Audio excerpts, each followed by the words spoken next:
Hello বন্ধুরা, education ক্লাসেসে তোমাদের সবাইকে স্বাগত। আমি পিয়ালি। আমার এই চ্যানেলের অনেক বন্ধুরাই আমাকে রিকোয়েস্ট করেছিল ইউনিট ওয়াইজ প্রত্যেকটা টপিক ডিসকাস করতে। তো আমি চেষ্টা করছি ইউনিট ওয়াইজ প্রত্যেকটা টপিক তোমাদের সাথে ডিসকাশন করার। আমি অলরেডি ইউনিট ওয়ানের অনেকগুলো টপিক নিয়ে ডিসকাশন করে দিয়েছি। গেট এডুকেটার্স এবং সোশ্যাল মুভমেন্টস, এই টপিকগুলো নিয়ে আমি অলরেডি ডিসকাস করে দিয়েছি, তোমরা দেখে নিও সেই ভিডিওগুলো। আজকে আমরা ইউজিসি নেট এডুকেশনের সিলেবাসের ইউনিট ওয়ানে পার্ট ডিতে যে ন্যাশনাল ভ্যালুসগুলো রয়েছে আমাদের ইন্ডিয়ান কনস্টিটিউশনে, সেই ন্যাশনাল ভ্যালুগুলো সম্বন্ধে তোমাদের সাথে ডিসকাস করব। আর এই ন্যাশনাল ভ্যালুসগুলো আমাদের এডুকেশনের সাথে কীভাবে রিলেটেড সেই সম্বন্ধে আমাদের পড়তে হবে, তো সেটা নিয়ে আজকে আমরা ডিসকাস করব। আর আমার এই ভিডিওটা শুনতে দেখো, তাহলে তোমাদের এই টপিকটা ক্লিয়ার হয়ে যাবে। আর তার আগে বলে নিই, আমার চ্যানেল তোমরা সাবস্ক্রাইব করো আর পাশে থাকা বেল আইকনটি ক্লিক করতে ভুলো না, তাহলে আমার চ্যানেলে সমস্ত ভিডিওর আপডেট পেতে থাকবে। তাহলে চলো বন্ধুরা, আজকে ক্লাস শুরু করছি। আজকের আমাদের টপিক হলো national values as ancient in the Indian constitution. প্রথমেই আমাদের জানতে হবে ন্যাশনাল ভ্যালুস। ন্যাশনাল ভ্যালুস কি? ন্যাশনাল ভ্যালুস হলো প্রত্যেকটা রাষ্ট্রে বা প্রত্যেকটা স্টেটে কতগুলো প্রিন্সিপাল থাকে, কতগুলো প্রিন্সিপাল ফলো করা হয়, সেই প্রিন্সিপালগুলোকেই বলছে ন্যাশনাল ভ্যালুস। এবং এই ন্যাশনাল ভ্যালুসের ডেফিনেশন হিসেবে বলা যায়, national values are generally accepted beliefs about what is good, desirable and useful. তাহলে ন্যাশনাল ভ্যালু হচ্ছে কতগুলো বিলিফস বা প্রিন্সিপাল যেগুলো ফলো করা হয় কোনো একটা স্টেটে কিংবা অ্যাকসেপ্ট করা হয়, সেটাকেই বলছে ন্যাশনাল ভ্যালু। এবার ন্যাশনাল ভ্যালু বা ন্যাশনাল ভ্যালুস যেগুলো রয়েছে আমাদের ইন্ডিয়ান কনস্টিটিউশনে, সেই ন্যাশনাল ভ্যালুসগুলো আমাদের পড়তে হবে। সেইগুলো হলো কি কি? প্রথমেই বলবো সোশ্যালিজম।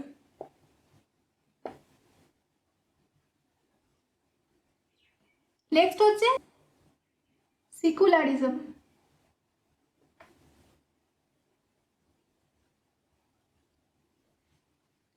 তারপর হচ্ছে জাস্টিস,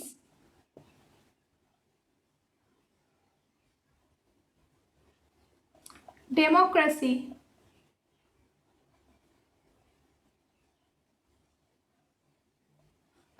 ইকুয়ালিটি,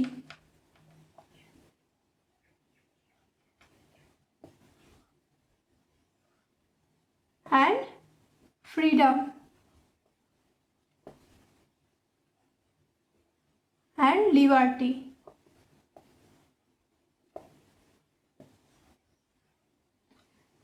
এই হচ্ছে আমাদের ন্যাশনাল ভ্যালুস যেগুলো আমাদের ইন্ডিয়ান কনস্টিটিউশনে রয়েছে। কি কি রয়েছে তাহলে? Socialism, secularism, justice, democracy, equality and freedom and liberty. তো এইগুলো প্রত্যেকটা সম্বন্ধে আমাদের পড়তে হবে এবং এডুকেশনের সাথে এগুলো কীভাবে রিলেটেড সেই সম্বন্ধে আমাদের পড়তে হবে। তো প্রথমেই বলবো সোশ্যালিজম। তো সোশ্যালিজমের অর্থ আমাদের জানতে হবে। Socialism is an economic system where everyone in society equally owns the factors of production, and Government of India has adopted mixed economy, introduced 5-year plans, and has framed many such laws to achieve the value of socialism in a democratic setup. তো government of India 5-year plan যেটা সেটা adopt করেছে, এটা introduce করেছে এই সোশ্যালিজমের যে value রয়েছে আমাদের ন্যাশনাল ভ্যালু সোশ্যালিজম, সেটা এই ডেমোক্রেটিক সেট আপে সেটাকে আনার জন্য বা সেই লক্ষ্যে পৌঁছানোর জন্য।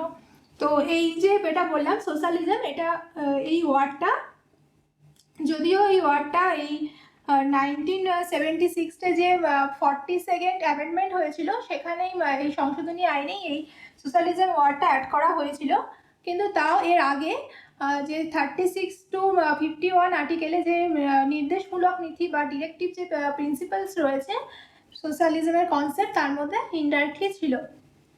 তো সোশ্যালিজম এই ওয়ার্ডটা অ্যাড করা হয়েছে কবে? 1976-এ 42nd অ্যামেন্ডমেন্টে এই সোশ্যালিজম ওয়ার্ডটা অ্যাড করা হয়েছে।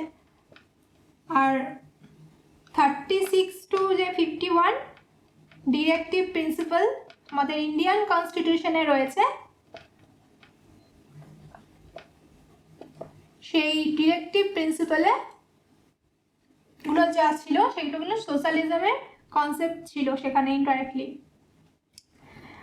আর এই সোশ্যালিজম কথাটির অর্থ হলে আমরা কি বুঝলাম, যে আমাদের যে মানে সমাজে কোনো রকম ক্লাস থাকবে না, লোয়ার ক্লাস আপার ক্লাস বলে কিছু থাকবে না, একটা সমতা বা ধনী গরিবের মধ্যে যে ইনইকুয়ালিটি রয়েছে সেটাকে পুরোপুরি শেষ করে দিয়ে একটা ঐক্য সমাজ তৈরি করাই হচ্ছে সোশ্যালিজমের অর্থ। এবং সেই দায়িত্ব কাকে নিতে হবে? গভর্নমেন্টকে।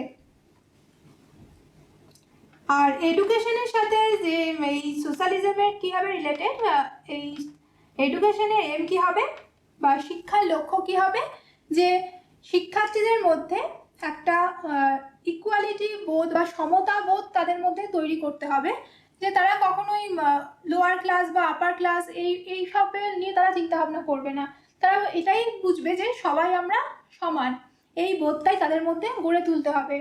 এটার কথাই এই সোশ্যালিজমে বলা হয়েছে। নেক্সট আমরা এটা জানবো, যে ন্যাশনাল ভ্যালু সম্বন্ধে জানবো, সেটা হলো সিকুলারিজম। আমরা জানি যে India is a secular country, আর এই সিকুলারিজমের যে ভ্যালু বা এই সিকুলারিজম ন্যাশনাল ভ্যালুকে আমাদের ইন্ডিয়ান কনস্টিটিউশনে গ্রহণ করা হয়েছে। সিকুলারিজম মানে হলো, secularism means that government should remain neutral on the matter of religion and should not enforce not prohibit the free exercise of religion, living religious choice to the liberty.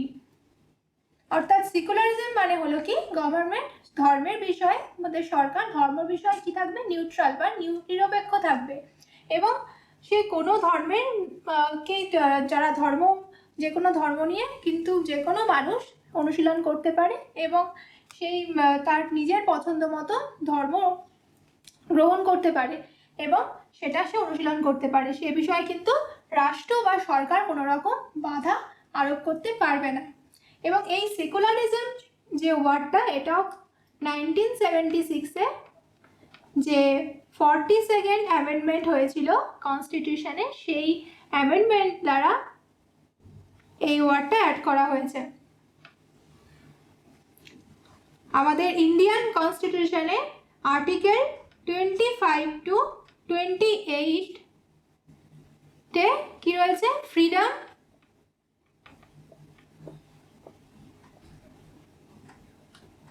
Of religion.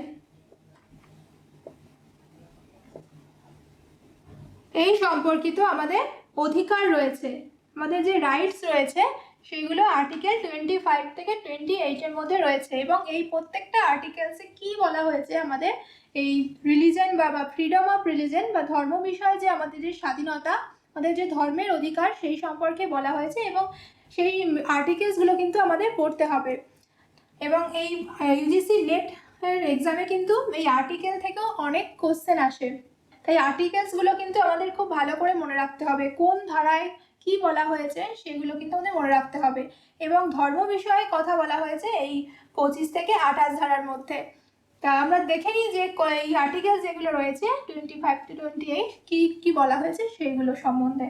তো article 25 to 28-এ কি বলা হয়েছে সেগুলো আমরা দেখে নিই।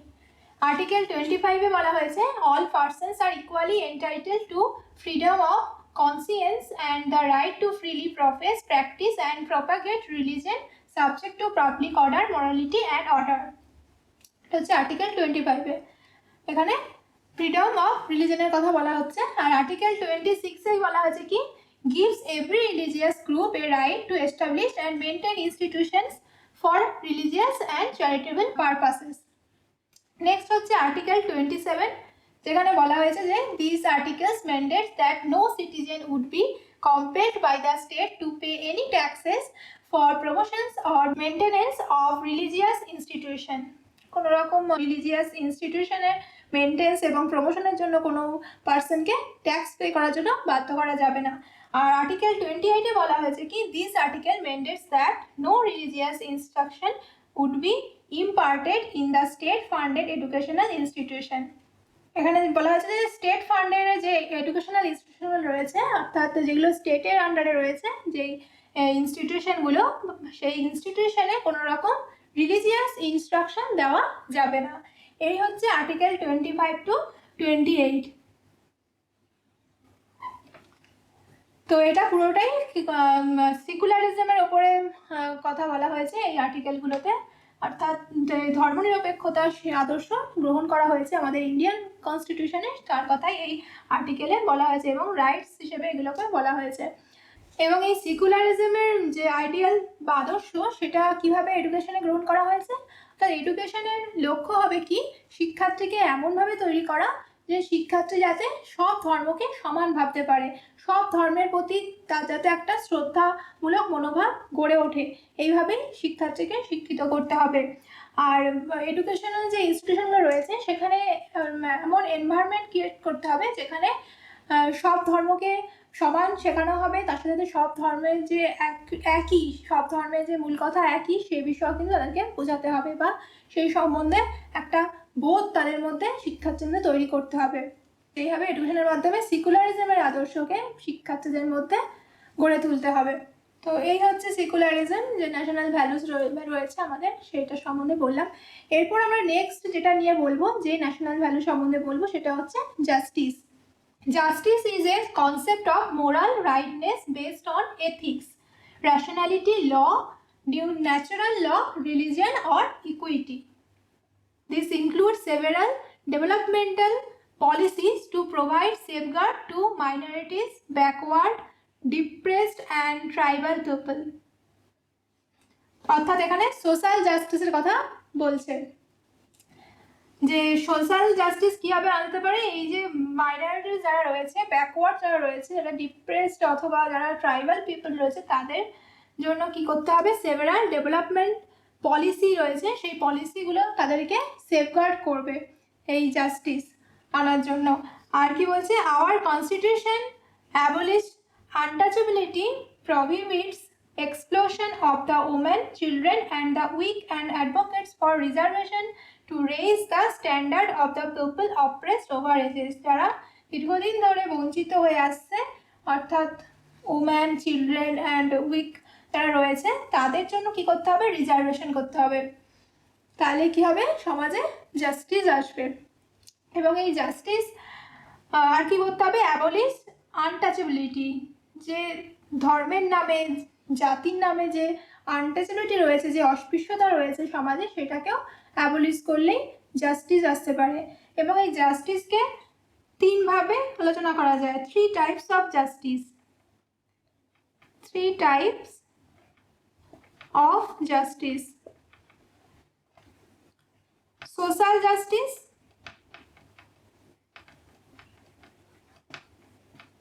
Political justice আর economical justice. Social justice মানে কি, যেখানে রিলিজন বা কাস্ট অনুযায়ী কোনো রকম ডিসক্রিমিনেশন থাকবে না, কোনো রকমভাবে ডিসক্রিমিনেট তাদেরকে করা হবে না, সেটাকেই বলছে সোশ্যাল জাস্টিস বা সামাজিক ন্যায়। অর্থাৎ নো ডিসক্রিমিনেশন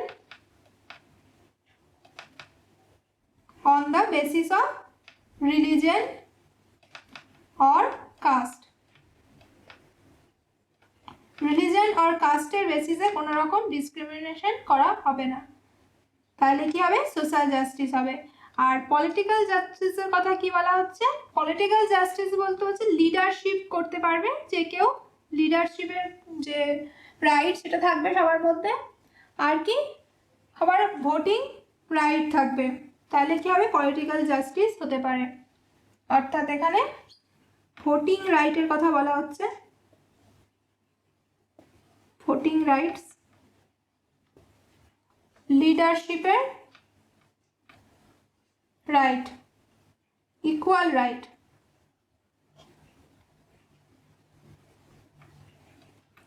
আমরা জানি যে আমাদের কি 18+ এজ হলেই আমরা ভোট দিতে পারি, এবং সেই রাইটটা কিন্তু কোনো রকম রিলিজন বা কাস্ট বা কোনো কিছুর ভেদাভেদে কিন্তু সেটা থেকে আমাদের বঞ্চিত করা যাবে না, সেটাকেই বলছে পলিটিক্যাল জাস্টিস। আর ইকোনমিক্যাল জাস্টিস হলো যেখানে সবাই ইকুয়ালি ট্যাক্স পে করবে,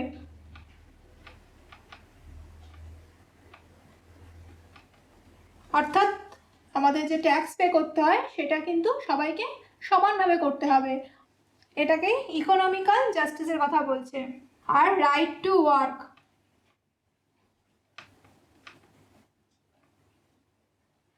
সবার যে কোনো জায়গায় কাজ করার অধিকার থাকতে হবে, তাহলে ইকোনমিক্যাল জাস্টিস আসতে পারে।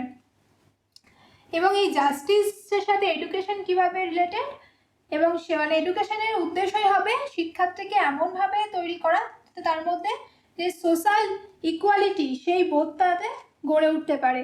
অর্থাৎ সবাই যে আমরা সমান, আমাদের যে অধিকারগুলো রয়েছে, যে কীভাবে আমাদের সাথে ন্যায় হতে পারে বা কীভাবে আমাদের মধ্যে জাস্টিস আসতে পারে, সেই সম্বন্ধে শিক্ষা দেওয়াই হবে এডুকেশনের লক্ষ্য। আর এই জাস্টিস ওয়ার্ডটা রাশিয়ান যে রেভলিউশন হয়েছিল সেইখান থেকে এই ওয়ার্ডটা এসছে।